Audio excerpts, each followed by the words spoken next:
You're listening to CX Confessions, brought to you by Khoros. In each episode, we'll share the customer experience stories and insights you need, straight from the sharpest minds in CX, to better connect with your customers and create customers for life. Let's start the show.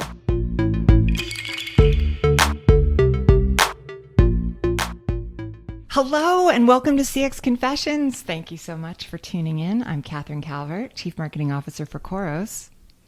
And I'm Spike Jones, I work in services, but you're not here to listen to me. You are here to listen to our fabulous guest that we have today. Catherine, who is this gentleman? I am so excited, Spike, to introduce you and everybody to Mr. Patrick Herning. He is founder and CEO of 11 on Array, one of the most innovative and provocative luxury brands out there. It is serving the plus size community and making headlines while they do it. He is also, more recently, the co-founder and CEO of 13 Lune, which is an incredible new online virtual beauty business focused on Black and Brown owned businesses. So he's here to share his stories with us today. And boy, does he have some great ones. So welcome to the show, Patrick Herning. Thanks, Catherine. Thanks, Spike. It's great to be here. I appreciate the invitation. Absolutely. So we spoke last week getting ready for this, and thanks for joining us then. And you were just about to launch a new collaboration. 11 on Array was about to launch a new collaboration with Lena Dunham. Saw some of the press, read the New York Times article, which is awesome. How is that being received and launched out into the world with your customers? It remains a very exciting partnership. I like all good partnerships, it evolved over time. What you haven't read, what you didn't read, is really the evolution of the conversation. It started with Lena actually pitching me on a brand she wanted to do, and that evolved over time. And I believe winter of 19, end of 19, we were in London. We had dinner, and that's when I told her she should just partner with us as she's getting her fashion feet wet, as it were. She could get to market faster. At that point, we had vertically integrated. In our private label manufacturing capabilities, so we were able to be a one-stop shop for her. And that part of the story is interesting because what I like to do is create conversation. What I like to do is start a conversation, and Lena certainly has done that. From a commercial perspective, best thing the company has ever done. We had our largest full-priced selling week the last week of launch, which is super exciting. Really proud of the fit and the price point. But look, by design, Lena is polarizing. And, I have an intimate bird's eye view into who she is as a person. Certainly developed a very close friendship over the years. We share sobriety in common. And I have a tremendous amount of respect, more so now than certainly when I started this a week ago, with people in the public eye. And you really do open yourself up for criticism. I bet. And by default, through this partnership, I certainly opened myself up to criticism. The company opened itself up for criticism. But look, fashion is meant to be polarizing. Fashion is meant to create conversation, dialogue, whether it be positive or negative. And, through social media, the customer and community had an opportunity to speak their truth, all of which I listened to and read. And, I'm proud of it. I love what we did together. It's 80% sold out within a week, which again is an incredible sell-through data point for us as a brand and a retailer. So all in all, to answer your question very long-windedly, it was great. That's awesome. One of my favorite little snippets in the article, in the Times article, was how her approach on fashion and how sometimes it should reflect what's going on in your head. So sometimes it should be messy and all over the place, and other times it should be very put together. And that was something I'd actually never thought about too. So even just that small little snippet and that take kind of shows her view of the world and the partnership, which is great. And I also think what it touched on, whether people could relate to it or not, or were put off by it or not, was her evolution with her own self-acceptance with her own normal size body. I don't call Lena plus size necessarily. She's a 14-16, size 14 being the standard size in the US. So that's a normal size body. But Lena has been anywhere from a 4-6 to a 14-16. And that evolution to me was very interesting. And her experience as a straight size woman on the cover of Vogue, on red carpets, being slammed back then for being too big, now in a different size body, and her evolution of self-love and self-acceptance. And, that put a lot of people off. People, there were times Lena did not align with being called plus size. Well, she shouldn't have been. She was a 4 or 6. And so as she's evolved and grown, and again, as I said, on this journey of self-acceptance, I do think ultimately the authenticity, which I'm sure we'll talk about today, resonates, and it ultimately is validated by the fact that it's almost sold out. And so I think you said by design you started working with Lena because of polarizing, but I think implicit in that, you chose her because she is a truth teller. Whether you agree or disagree with her point of view on a particular truth, that is her truth, right? And her journey has been about sharing that. And I think that notion of what you talked about, where 14 is the average size, but the genesis of 11 Honoré was that high-end fashion designers weren't even going up to size 12 or 14. And so how do you, when you think about how do you bring that authentic experience to your customer, whether Lena resonates with all of them or not? What I've seen you do with your business is tell those stories. Yeah, look, we, the proverbial we being 11 Honoré, has been an advocate for this customer from day one. And some of the backlash of Lena, just table Lena for the time being, because that's neither here nor there, is the size range, right? We stopped at 26, but that's not the point of my comment, is the price point. And what we have always strived to do at 11 is create an entirely new product offering that this customer has never had access to before. So I will gladly take heat on price. Fair enough, people are allowed to have their own opinions on that, but there are many brands out there that are fast fashion, that are sold at Target, that are sold at Torrid, that are sold at Lane Bryant, that are a much more affordable price bracket. But that's not what we set out to do. We set out to offer her designer product that historically had never been offered to her before. So that we have done successfully. And whether she is in a position to purchase now, whether it's something she wants to do down the road, or even if it's something she's not necessarily ever interested in, fashion is meant to be aspirational, and she should have access regardless of where she is on her fashion journey. And that's what 11 Honoré does.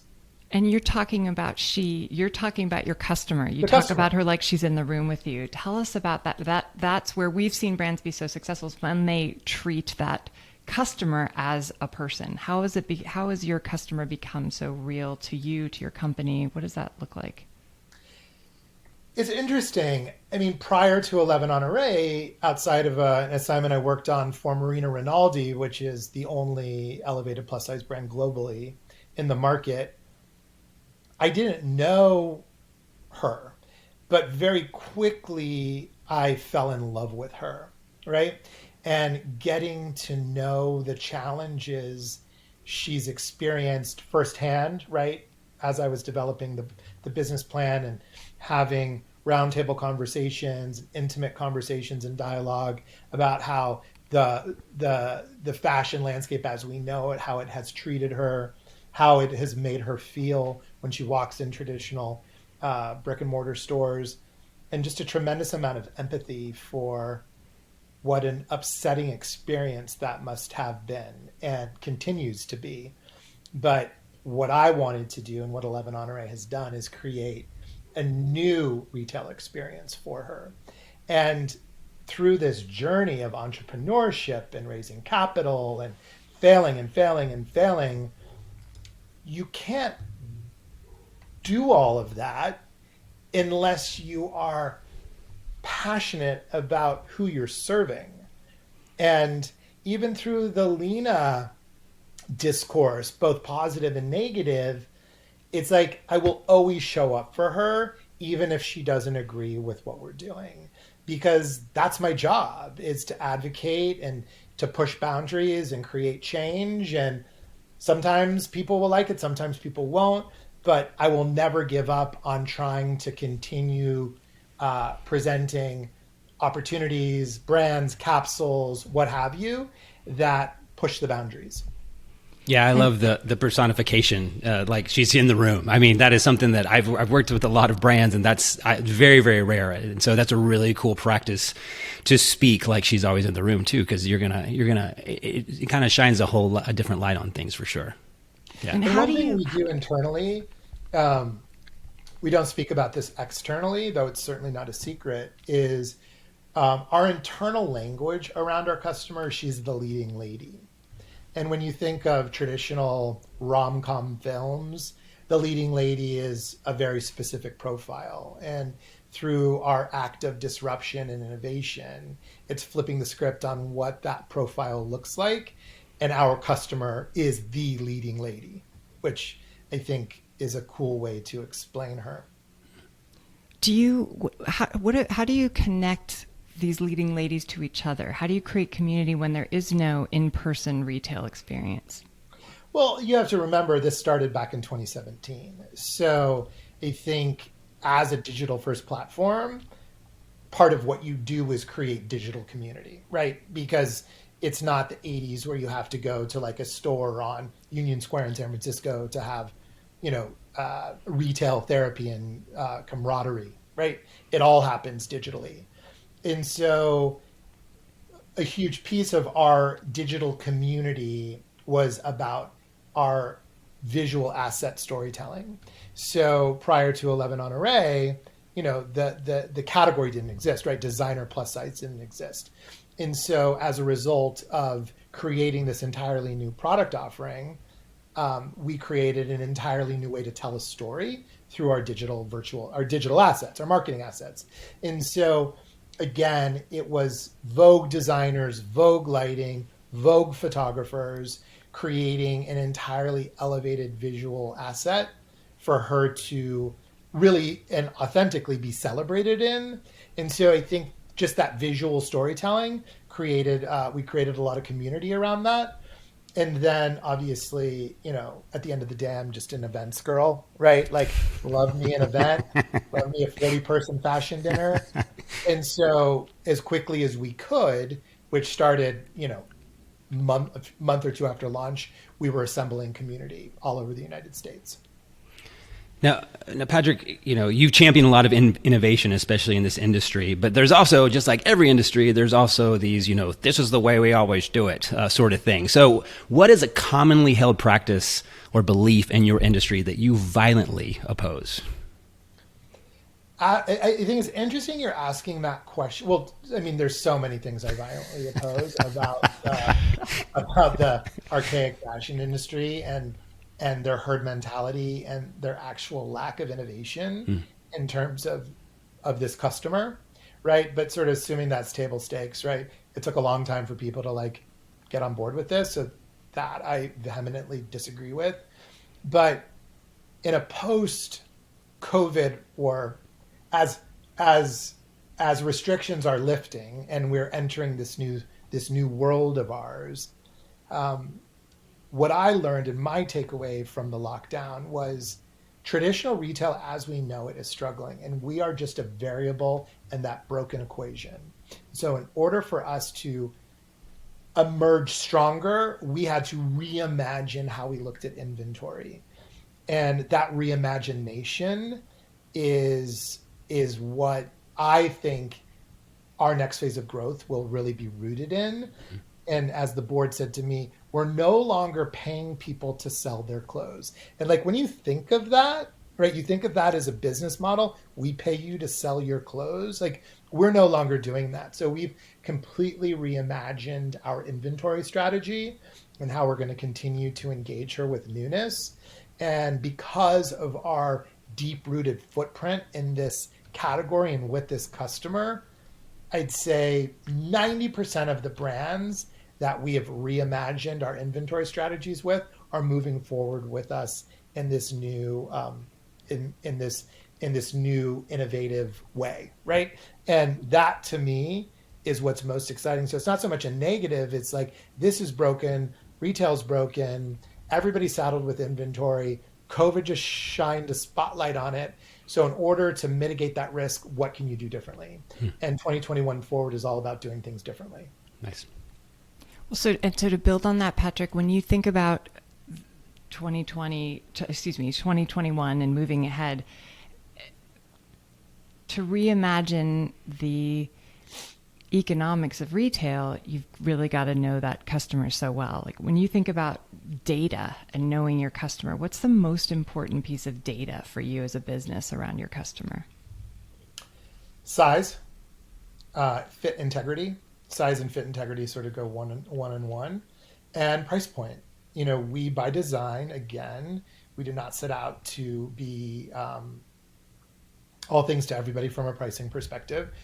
You know, brand being my background, you know, launching with high-end luxury designer price points was absolutely the strategy, knowing over time we would democratize the site from a pricing perspective. Again, giving her what she never had before, but making it as approachable, as aspirational as possible without recreating the wheel of what's already been put into the market.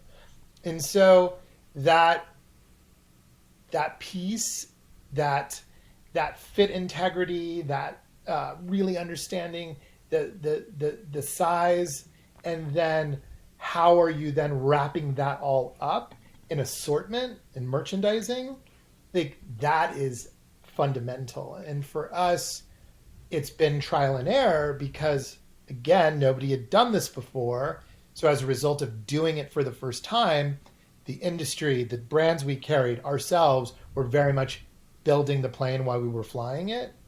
And so now, 4 years in, vertically integrated, able to bring to market our own brand, tapping into size, fit, price, it's now the perfect storm.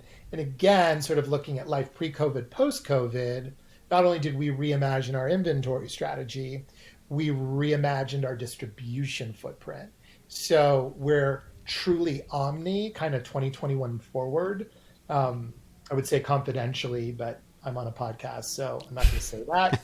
But we have a very exciting partnership with Nordstrom Q3 that is going to support our mission and dressing as many women as possible through the lens of our own brand, the 11 Honoré collection.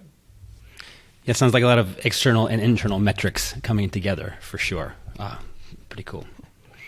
So the podcast is called CX Confessions. So it is confessions time, and we would love to ask you and hear, what is the hardest lesson that you have learned on this journey with your customer, with her? The answer to that question probably changes when it's asked, and I'm sure it's been asked of me before, but in this moment, my best answer is you can't make everybody happy. And under the hood, the thought, the intention, the hope for peace, love, and happiness is, as a consummate people pleaser, you know, accepting the fact that you are going to piss people off. You just are. And that's okay, right? That's absolutely okay. And learning to sort of accept that. that's taken a lot of time because I come from the agency side, and your job is to not disappoint. Your job is to exceed expectations. Your job is to over deliver, over index. And when you talk about an entire category of customers, that's an impossibility. Like, you can't make everybody happy. But I sure as hell try. Yeah, I'm a recovering agency guy myself. And as a marketer, I always thought, especially after social came out and was out for a while, like, who do I market to? Do I market to the offline person? Or do I market to that person who can hide behind a screen and tell me things they would never say to my face? And it always is like, it's a mix of both, I guess. I don't know. I haven't figured it out. But I did get some good advice once. And I've had some very, very, very, very soul-crushing experiences the last 4 years, just in life and work and business. And it's hard. But somebody once told me, you got to take it all with a grain of salt. And that includes the praise, right? Because you can't sit there and be celebrated by the New York Times and Vogue and then not have the discourse on the other end, right? And you got to take the good with the bad. And you sort of net out somewhere in the middle. And at the end of the day, you can only do your best. And that is never called into question, right? Like, when I go to bed at night, I never question, did I do my best? Did I try my hardest? Did I think through this as many ways as possible? And I had one investor, Mehta Agarwal at Red Point, and she taught me the most valuable lesson, which you, Spike, will appreciate as an agency guy, is like, it's okay to fail. And that was new language to me, right? Like, that is like the F word. Are you kidding me? No. And she would say to me, and she was super young, Harvard MBA, the typical sort of San Francisco venture archetype. But she said, I watch you in meetings, and it's like, when we get to the uncomfortable data, it's like you want to just move through it. You want to just get through it. She's like, that's where you learn, right? And just because you have bad metrics doesn't mean you're a bad person. Just because you fail doesn't mean your business is going to fail. It's like, fail forward, fail fast, fail forward, fail fast.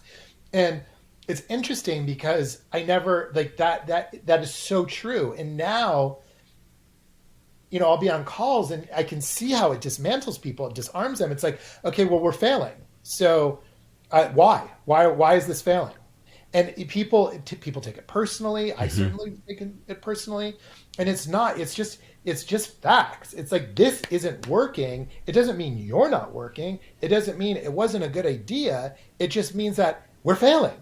So let's learn from this. And like, we're going to f something up again, like, for sure. But like, let's just not f this one up again. And that process of iterating and iterating and iterating, and then you don't get hung in the muck and you don't get discouraged. You're like, okay, that failed. So let's move on. Let's try something else. Yeah. Well, and I think that requires creating a culture of trust where you're setting the example, where you can say you're fine, but when people see it in action, and there's accountability, and what we started talking about with authenticity, right? Just nobody has all the answers, and when you free a team to embrace the idea that if you don't try anything, you're never going to grow, then you create a culture that fosters innovation, right? And failure is part of that. So, speaking of authentic and connections and being real, we want to wrap up the podcast, Patrick, after this scintillating conversation with a little bit about you, because we believe authenticity starts with the person. So we have a new thing that we call Quickfire Confessions, 5 questions to let us get a glimpse of the real Patrick Herning. All right, are you ready? Yeah. We're going to go back and forth. Spike, why don't you kick us off?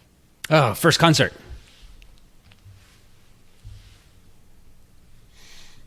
No pressure. No pressure. You too.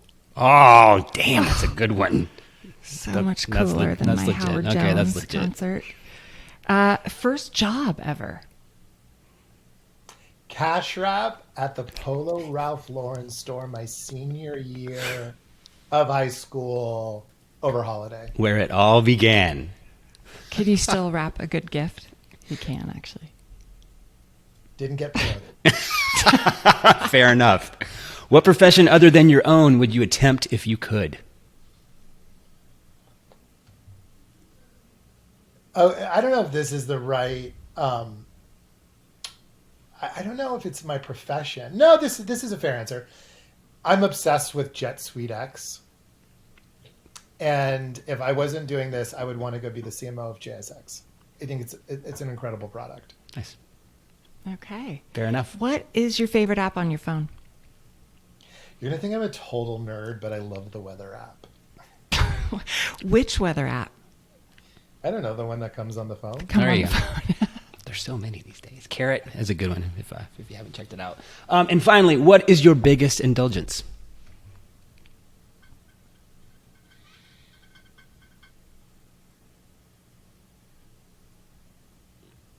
There's so many. My biggest indulgence is taking the morning. And it's not leisurely because I have to own it oftentimes by getting up very early, but I do not start my day. Like, I don't get out of bed and start my day. I take a solid 90 minutes before I'm street legal. Street legal. What is that? What happens when you take a morning? It starts with usually taking Baxter out, my Nespresso, almond milk latte. I'm an avid Kundalini meditator, so I have mantras playing in the background, check sales, New York Times, LA Times, Business of Fashion, WWD, start texting, but I'm in my bed. I am chilling in my bed. I do that all from bed. Yeah. I was like, that doesn't sound like it's just daydreaming, but okay, still in the bed. All right.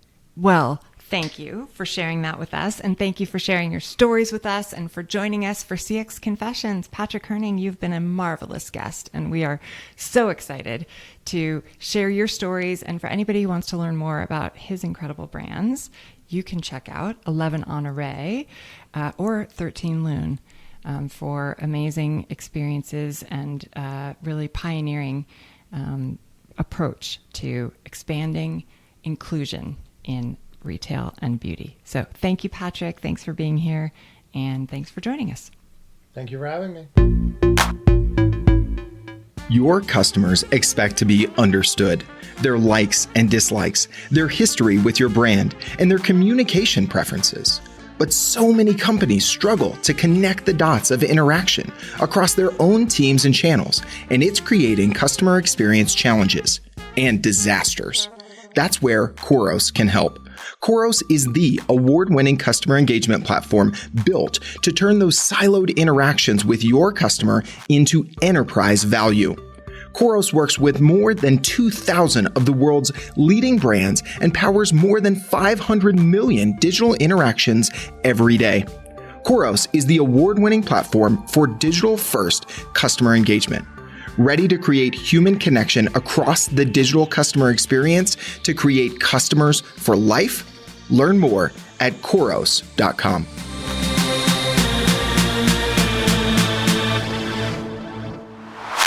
Thanks for listening to CX Confessions, brought to you by Khoros. If you enjoyed today's episode, make sure to hit subscribe in your favorite podcast player and give us a rating.